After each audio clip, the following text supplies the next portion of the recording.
That's right, that shirt says it all, everyone. How y'all doing? It's Capital G here. And what I'm going to do today is I'm going to share with you my Gamecube and Nintendo Wii collection.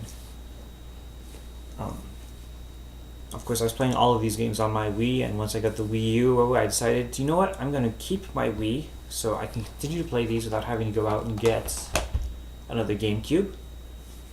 And also because if I ever decide to download any virtual console games, I actually haven't yet, but if ever I decide to, I have 3 Gamecube controllers right now. So, as opposed to trading everything in and getting like a classic controller, I don't have a classic controller. If I wanted to play virtual console games on the Wii U,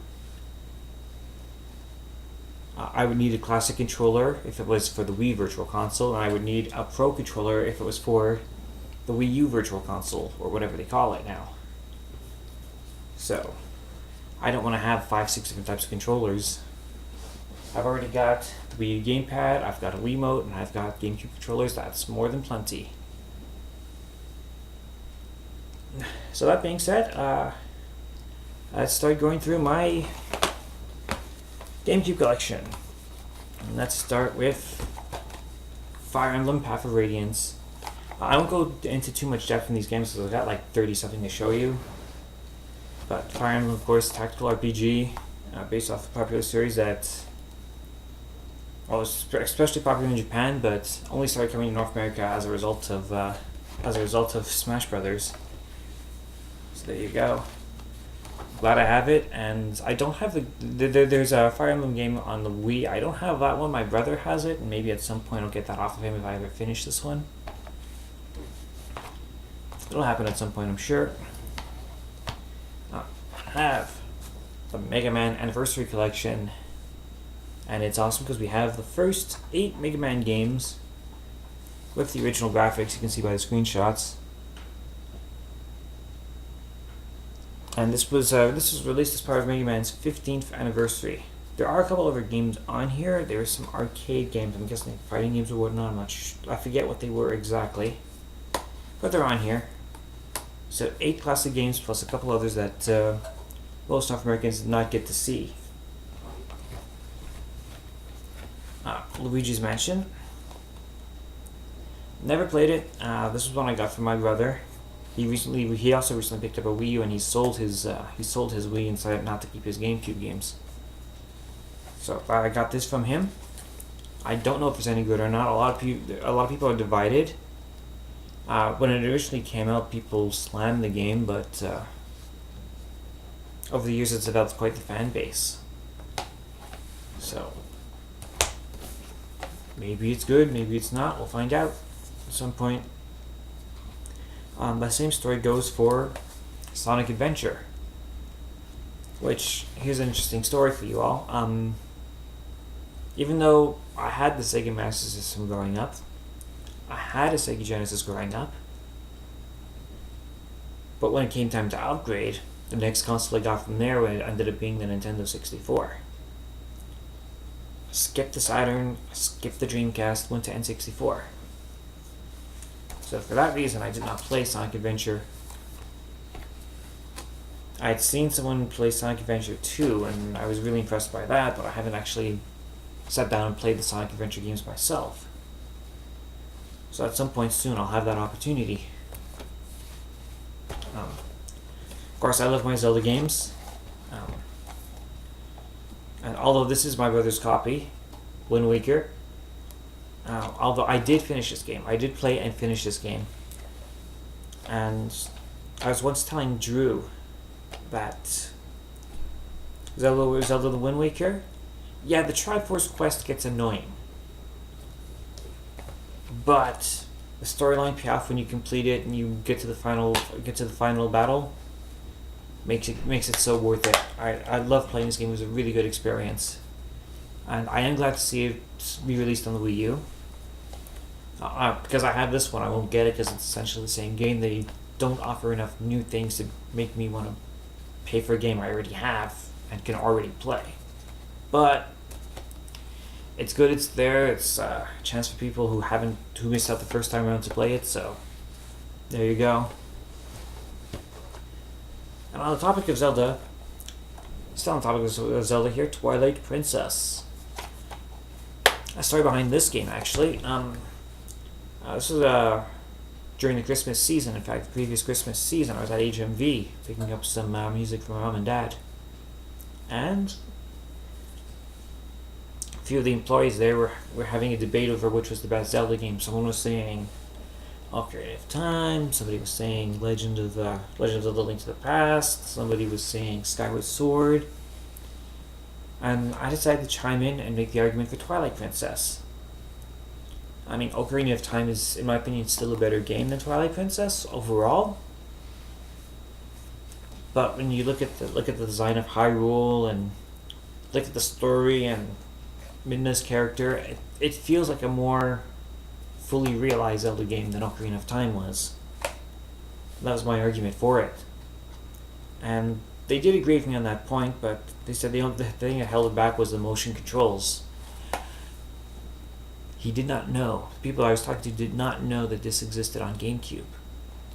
If they think Twilight Princess, they think Wii motion controls. So there you go. There's people who don't know it's on Gamecube. If you didn't know it was on Gamecube, well, guess what? It's on Gamecube. You don't need a Wiimote to play it. Just remember that if you've played the one on Wii, and you turn around and play this one, the map is going to feel different. And the reason for that is because the map was reversely oriented. It was originally developed for the GameCube, and they flipped the graphics over to port it to Wii. And finally amongst GameCube anyways, Metroid Prime. I mean, this is the case for Metroid Prime 2, and it's really, really shiny. I like that. Here's hoping you don't react to light sensitively. Both Metroid Prime 1 and 2 are in here. I lost my case for Metroid Prime 1, but both discs are in here. And I love the Metroid Prime games. They were just plain awesome. I didn't actually start playing GameCube games until after the Wii came out. But once my brother picked up a Wii, I was busy doing off other things, so I didn't have my own console at the time. But once my brother picked up a Wii, I picked up Metroid Prime, and I haven't looked back. Of course, where there's Metroid Prime and Metroid Prime 2, we're going into the Wii collection where I have Metroid Prime 3. If anyone was wondering why I don't have the Metroid Prime Trilogy, well, I don't like paying for games I already own and can play on other consoles. That's all. Like, I already have it here, so I didn't pick up the Metroid Prime Trilogy. But I'm definitely glad to have this in my collection now, especially after the, I guess, messed up experience of this one. I did my Let's Play of it. For anyone who hasn't watched it, my thoughts are simply put that if Metroid Prime did not exist, this probably would have resonated better.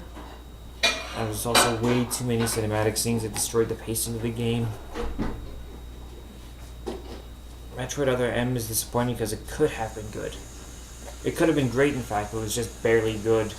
Or just okay at best. It's $5. That game is $5 I'll never ever see again.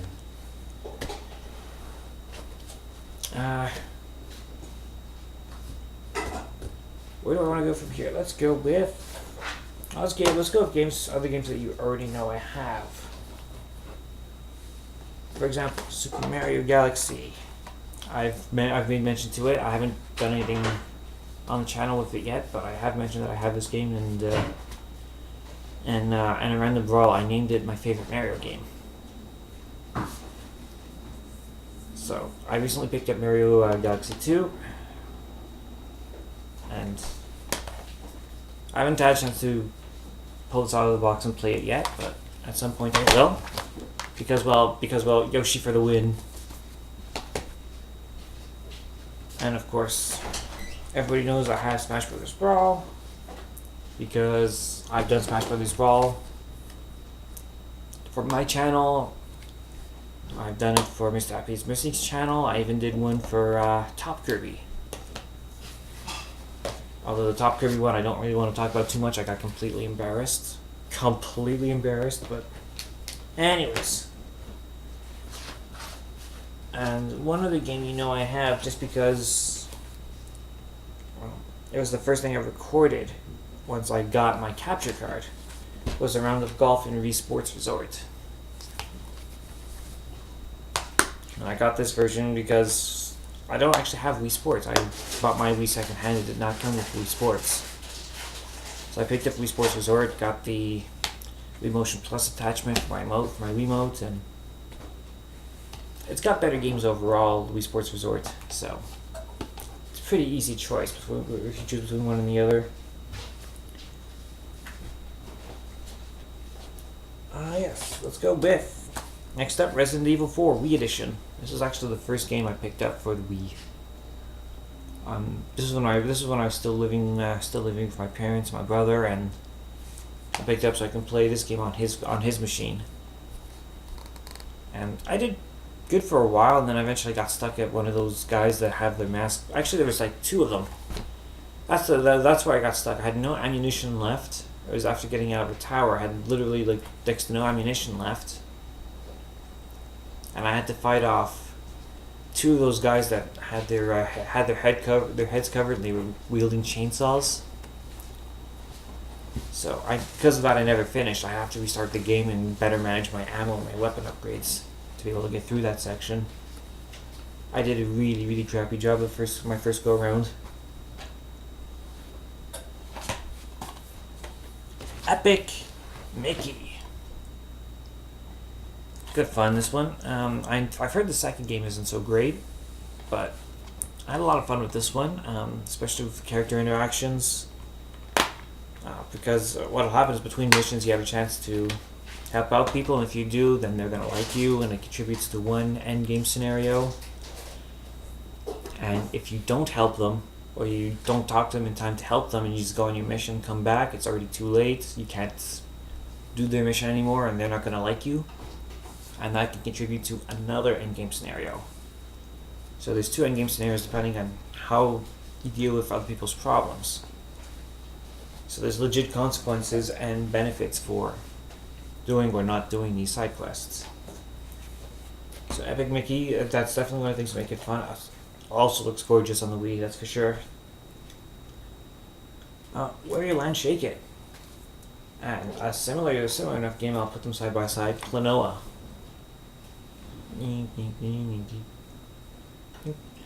Because in both games, you can grab people, you can shake them around. This one's got more like butt stomping enemies also. But I found both these games to be actually very similar to an N64 platformer called Mischief Makers, where you can grab enemies, shake them, throw them around. Klonoa more so than Wario Land. Actually, even Wario Land, you can grab enemies and throw them at switch targets, whatnot. There's more of a puzzle element to some of the stages in Wario Land, but that's what differentiates the two games. And we know Wario is more than likely going to be in the new Smash Brothers, but what about Klonoa? I'd make the argument for him. Why not? He's been featured on multiple Nintendo platforms. It's Namco Bandai, and it solves the problem of how you're going to get Pac-Man into the game, because Pac-Man is right there on his cap.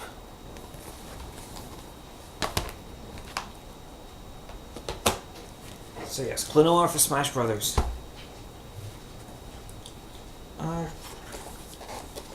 rare first-person shooter, the Conduit. And that's roommate noise, my apologies. That's the Conduit. It's a first-person shooter on the Wii. It actually exists. There's 2 games in this series. I only have the first one. And if you have the Wii Speak accessory, like a little microphone you can attach to your Wii, you can actually talk to people and play online. It was the best shooting game on the Wii at the time. It was literally the only shooting game on the Wii at the time. It's not a bad shooting game. I mean, obviously it's more fully developed, more fully realized shooting games on other consoles. But this one I found pretty fun. There's some stealth elements in some stages and some just blast away elements in other stages. So yeah, Conduit, definitely give it a shot. Why not? Lost in Shadow. Action platform puzzle game. Where you're playing a shadow and you're platforming on shadows. It's a little one-play platform game. I haven't finished. Yeah, I finished a few stages. Otherwise, I don't really have too much to say about it. It looks gorgeous. It controls well, and it does have puzzle elements that challenges you. But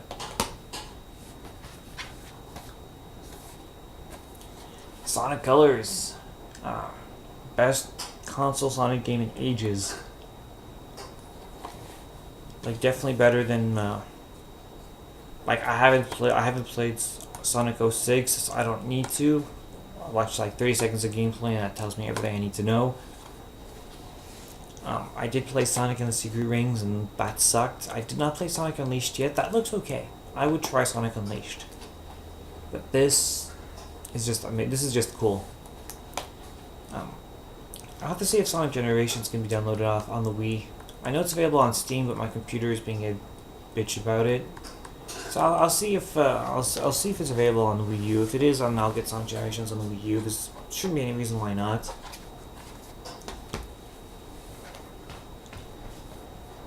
Sin and Punishment Star Successor. This is a game put out, I believe, by Treasure.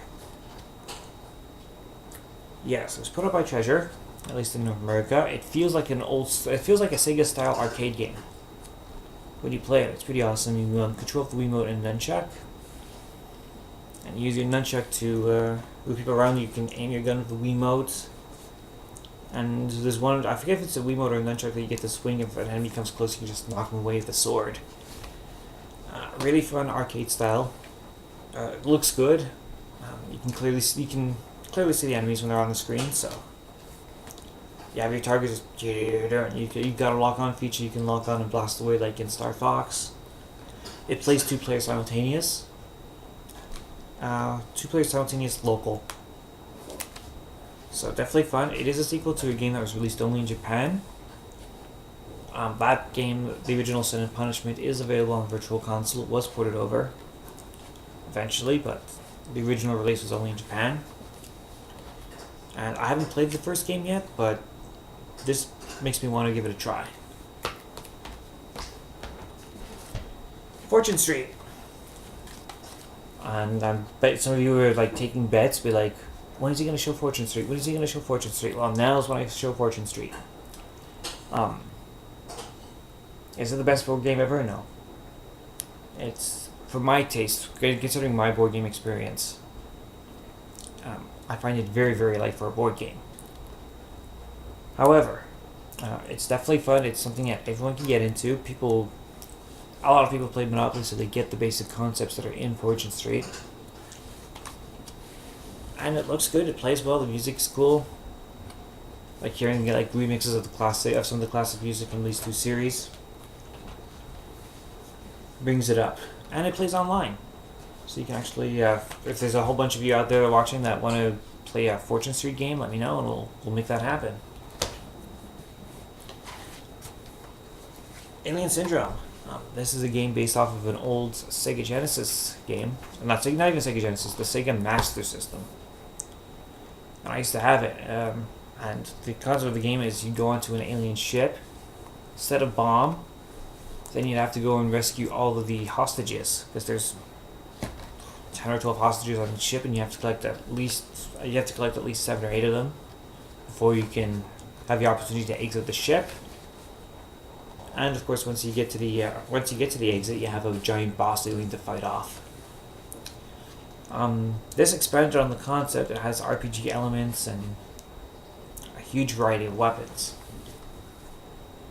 So definitely worth a shot. Alien Syndrome. One I've been wanting to play since the NES days.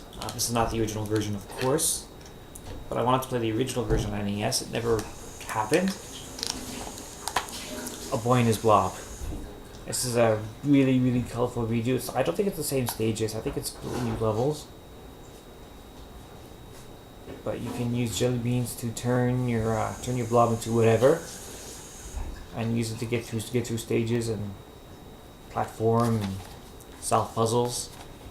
That's got a really nice hand-drawn animation style to it. I love the theming of the game. It's literally perfect for this kind of thing. I've heard that the game has been made with a lot of love, so I'm gonna hope it comes out when I play it. Bit.trip complete. All 6 games in the award-winning Bittrip series, which means this came out before Runner 2 came out. But that's literally what it is. All 6 games, 1 disc for half the price of getting them all individually. And on top of that, it comes with a music CD. That'll be this little like spinny one over here.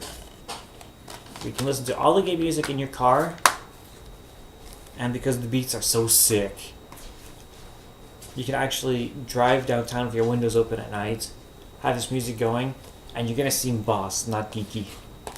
It's amazing. Give it a try. You'll see what I mean.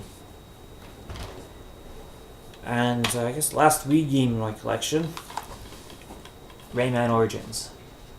Now, I haven't had a chance to play Rayman Legends yet, which is essentially the sequel to this game, and was released for next-gen consoles, including the Wii U. But Rayman Origins, I decided to pick up after seeing Koopa Kung Fu start a Let's Play of this. I wouldn't have thought to pick this game up otherwise. I'm not a huge Rayman fan. But then I saw what this game looked like. I saw the way it played, how dynamic all the environments are, and I was like, whoa. It's one of the best looking platformers I've ever seen at that point. So, absolutely I had to pick this up, and I'll wait until I finish Rayman Origins to pick up Rayman Legends. But once I do finish this, I'm definitely going to move up, get to Rayman Legends, and enjoy that. Yeah, so there you go. That's my Wii collection. Of course, I have a Wii U, but this is all I have still. I'm still waiting. I cashed in some reward points to get some gift cards, and once those gift cards come in, then I'm going to get expand my Wii U collection a bit. I don't know what's taking so long. Because I got some of my rewards cards, but not all of them. And the ones I have are for Chapters Indigo, which is a bookstore. I also cashed in for an electronics store, and I also cashed in for movie nights. And I checked quickly online. They say that the gift cards for the electronics store are in the mail, but they haven't even sent out the movie gift cards yet. And I redeemed all those points back in December, so I'm getting kind of annoyed. Just kinda. And for anyone who's wondering, well, what about Last Story? Well, I didn't include it as part of my collection because it's not mine. It's my brother's game. But I do still have it, and well, this case is awesome. Look at that.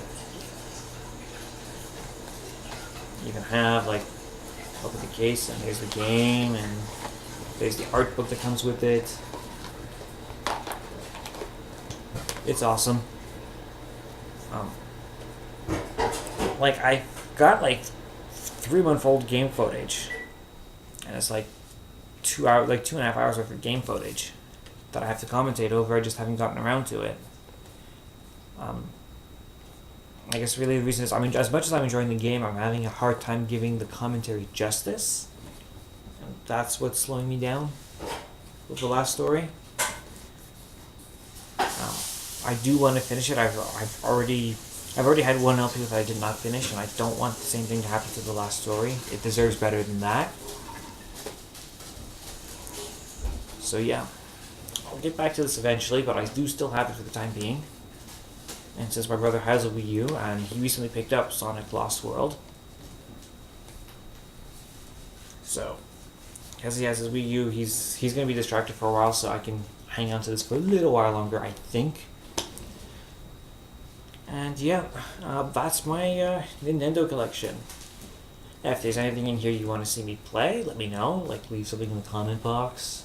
If you want to see a playthrough of His Blob, if you want to see a playthrough of Sonic Colors, if you want to see some Fortune Street or Twilight Princess, or even like the classic Mega Man games, leave it in the comment box below, and we can make it happen.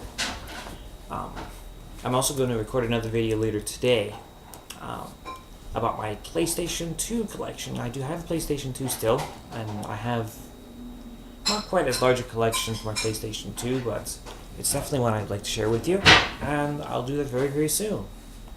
So I hope you like this video. Hope you liked some of the games in my Wii collection. And again, if there's anything you want me to play, leave a request below. I'm Capital G, and I will see you all later.